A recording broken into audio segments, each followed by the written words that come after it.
Chicks, and I am here to do an alone video today. Stacy and I didn't get a chance to film the June book wrap-up and the July preview, so we're going to be posting that next week. And today, we decided a while ago that we were going to do random videos that don't have anything to do with books on Fridays where we can't do a video together. So I wanted to talk to you guys today about this new thing that I saw.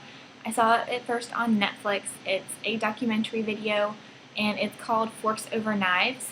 And if you have Netflix, you should go watch it. It's a really informative video. If you don't have Netflix, then you can check it out. I got the book off Amazon for only $12, and basically what it is talking about is eating a plant-based diet. And this isn't like a weight loss thing, although you do lose weight when you're on it. And it's just pretty much just essentially being a healthier person.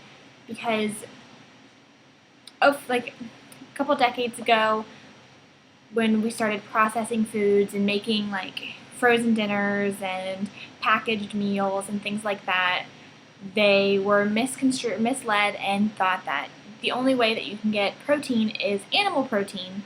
And now they're starting to do studies where they figured out that animal protein is actually not good for you.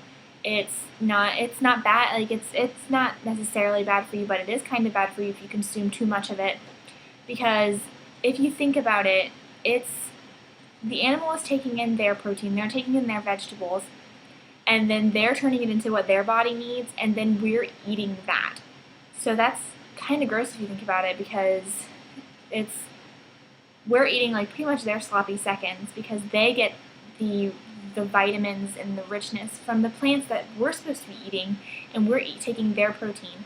And that's really kind of gross. And it's also the same way with milk. I never really thought about this before until I watched this, until I was talking to Stacy about it. But when you drink milk, you're drinking something else's, like, booby milk, pretty much, because that milk, that cow's milk, is produced to feed their babies. So, like, you wouldn't drink breast milk or anything else at, like, this age, so why are you drinking something, and a whole nother species breast milk? Like, ew. That's pretty gross when you think about it. It doesn't stop me from drinking milk, because I love milk. Chocolate milk is, like, my favorite thing. But there's actually something in milk called casein that is now being shown to be really, really bad for you. And granted, milk is a form of vitamin D, but you can get it so many better ways. And this casein that's in dairy products is causing cancer and heart defects and osteoporosis. And you'd think that osteoporosis is like a disease of the bones that make them really weak when you're older. And you'd think that vitamin D, which makes them strong, is actually good for you. But no, that's not the case. Milk is actually really bad for you in some ways. Now, I don't want anybody to take this like the wrong way. Like, if you like this stuff, like, more power to you. This is just like, I found it really interesting, so I'm doing a video on it, pretty much. And I'm in no way suggesting to go vegetarian or go vegan, but it is something that I'm trying to do. We're trying to only eat meat once or twice a week, and so far it's been a very interesting process. We've been doing it for a while, and we kind of stopped for a while, but we're picking it back up. And there are actually a lot of recipes out there that are good, and they don't have any meat in them. But I'm not going vegan. The difference between vegetarian and vegan is vegetarian is no meat, and vegan is no animal products whatsoever, which does take out the milk, it takes out the butter, it takes out the cheese, and I'm not doing that because, I mean, that really limits your food choices. But I might go there eventually, but mainly right now I'm trying to be vegetarian, and it's a lot of fun, and oddly I can feel a big difference in my energy when I am eating, like, cooking all my meals and eating salads and eating vegetarian foods. I have so much more energy than I do when I'm eating out and eating fast food or even eating food that has meat in it. So there really is a big difference, and I can't imagine the long-term effects. Now, like I said, they're starting to find that animal protein is linked to a lot of serious diseases like cancer, heart disease, respiratory disease, Alzheimer's, diabetes, and all of these things a lot of people try to say is genetic, but it's not only genetic. Yes, it does, the genetics do play a part in it, But you can counteract it as much as you can, and one of the great ways to do that is to have a plant-based diet. Another good reason to switch to a plant-based diet is all of the animals that you'll be saving. And now I'm not trying to get all like tree hugger on you, but if you think about slaughter mills and all of those things, it's really sad. And one thing I did not know until I got this book was there's several like laws in place to stop the inhumane slaughter of animals, but they're not good enough, first of all, and second of all, they don't apply to chickens. So all that chicken that you eat, and I mean I eat a lot of chicken, there is nothing to say that they cannot just abuse the crap out of them, and they do. They hang them from shackles by their feet and like do them that way, and like they don't have to stun them or like stop like their pain, give them any painkillers before they slaughter them, so they just kill them without any painkillers. And like that's so sad to think about.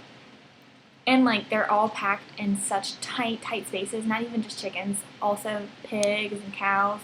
They're all packed in such tight places that they don't get to like breathe and live a real life. And calves that are born to be meat are separated from their parents straight from birth and confined. Like they don't get any life whatsoever. Now for all of you environment buffs out there, this is actually really good for the environment as well to eat a plant-based diet. Did you know that the livestock fat sector contributes 10% of the world's carbon dioxide emissions? Like that's insane. 10%. So that means only 90% are actually of the carbon dioxide emissions are actually humans doing. Like that's insane. There is a report that says if you drive a hybrid car, it will save 1 ton of CO2 emissions, but if you switch to a plant-based diet, it'll save 1.5 tons per year. Like what? Like just not eating meat can do the same thing as having a hybrid car, and like it doesn't cost you any money that you wouldn't be spending on food anyways. That's insane. Another thing that it helps is water. Eventually our world is going to run out of drinkable water, because like that's just like a well-known fact. Like it's going to happen because of all the pollution and all of like 80% of the world is water, I think, but like a bazillion things of it is the ocean, so it's not drinkable. So there's only like a certain small percent that's actually drinkable, and that's lowering. And it takes 2,500 gallons of water for 1 pound of processed ground beef.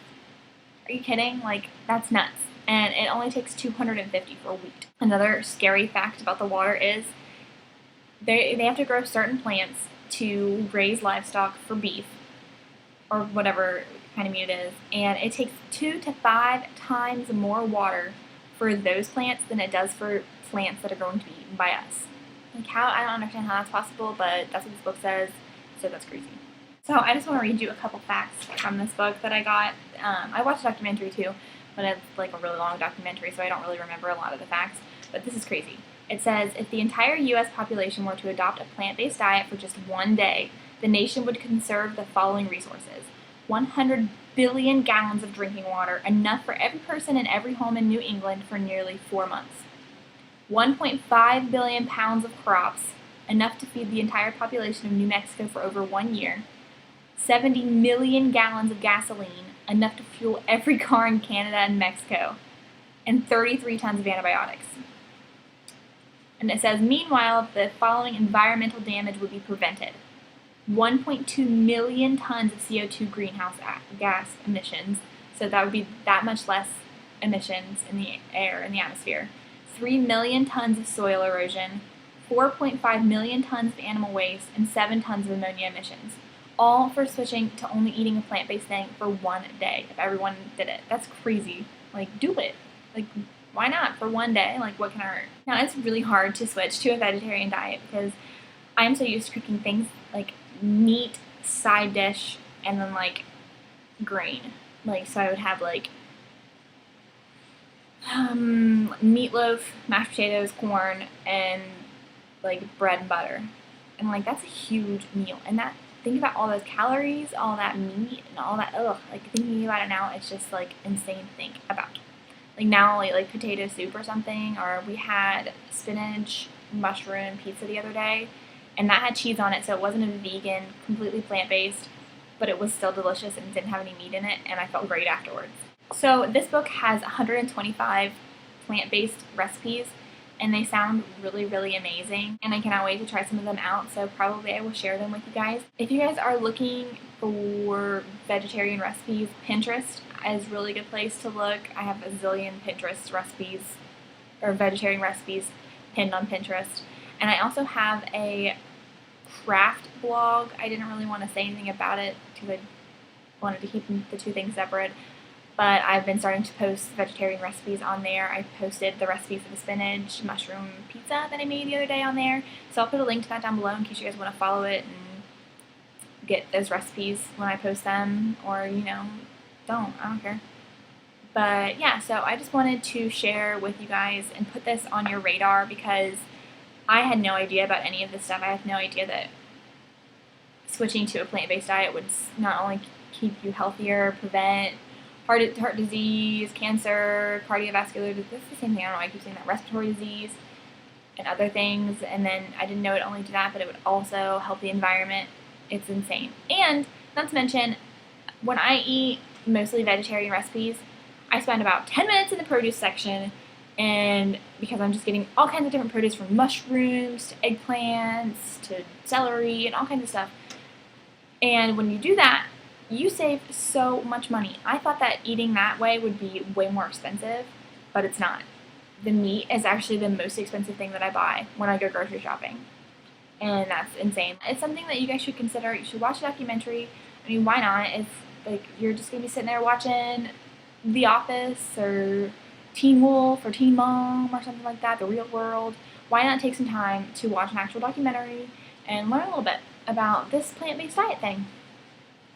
So yeah, if you guys don't like this video, sorry, like, we'll have our double video again next week. So yeah, just check out that. Just ignore this video, but I guess it's already over, so it sucks to be you. Yeah, but tell me if you guys are thinking about trying it, if you maybe have tried to be a vegetarian before or know of any good recipes. Like, I'm interested if you want to discuss down below.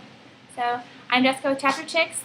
This is my discussion of switching to a plant-based diet, and it was for you. This chapter's for you. It wasn't really a chapter, but hey.